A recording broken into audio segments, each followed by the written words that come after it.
Mr. President, Dr. Biden, Madam Vice President, Mr. Emhoff, Americans, and the world. When day comes, we ask ourselves, where can we find light in this never-ending shade? The loss we carry, a sea we must wade. We've braved the belly of the beast. We've learned that quiet isn't always peace, and the norms and notions of what just is isn't always just is.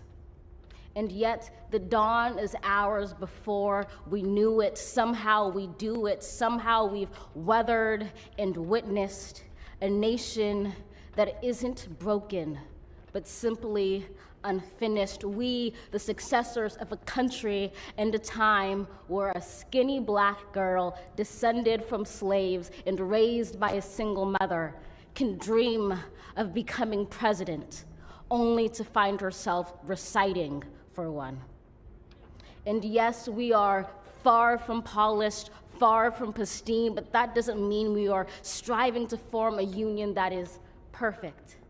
We are striving to forge our union with purpose, to compose a country committed to all cultures, colors, characters, and conditions of man.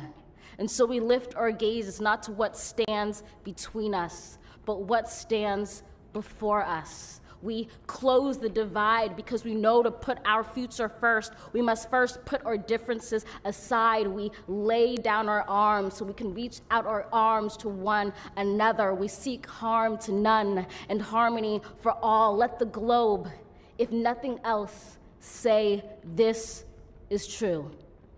That even as we grieved, we grew, that even as we hurt, we hoped, that even as we tired, we tried, that we'll forever be tied together, victorious, not because we will never again know defeat, but because we will never again sow division. Scripture tells us to envision that everyone shall sit under their own vine and fig tree, and no one shall make them afraid.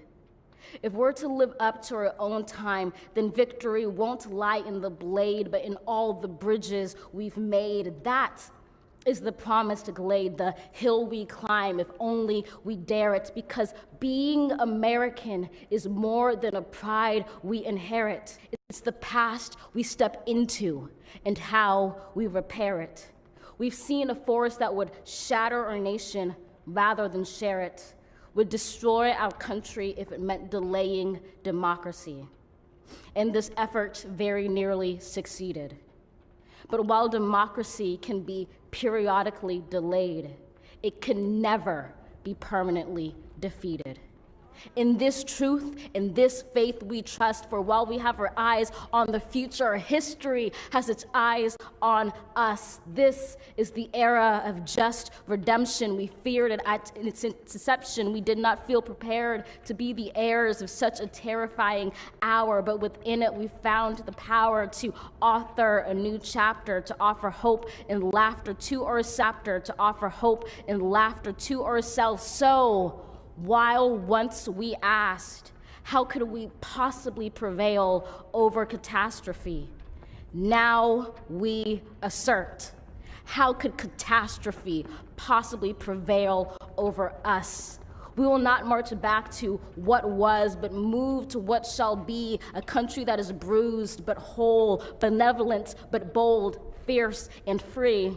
We will not be turned around or interrupted by intimidation, because we know our inaction and inertia will be the inheritance of the next generation. Our blunders become their burdens. But one thing is certain: if we merge mercy with might and might with right, then love becomes our legacy and change our children's birthright. So let us leave behind a country better than the one we were left. With every breath from my bronze-pounded chest, we will raise this wounded world into a wondrous one. We will rise from the gold-limbed hills of the West. We will rise from the wind-swept Northeast, where our forefathers first realized revolution. We will rise from the lake-rimmed cities of the Midwestern states. We will rise from the sun-baked South. We will rebuild, reconcile, and recover in every known nook of our nation, in every corner called our country. Our people, diverse and beautiful, will emerge battered and beautiful. When day comes, we step out of the shade, aflame and unafraid. The new dawn blooms as we free it. For there is always light, if only we're brave enough to see it, if only we're brave enough to be it.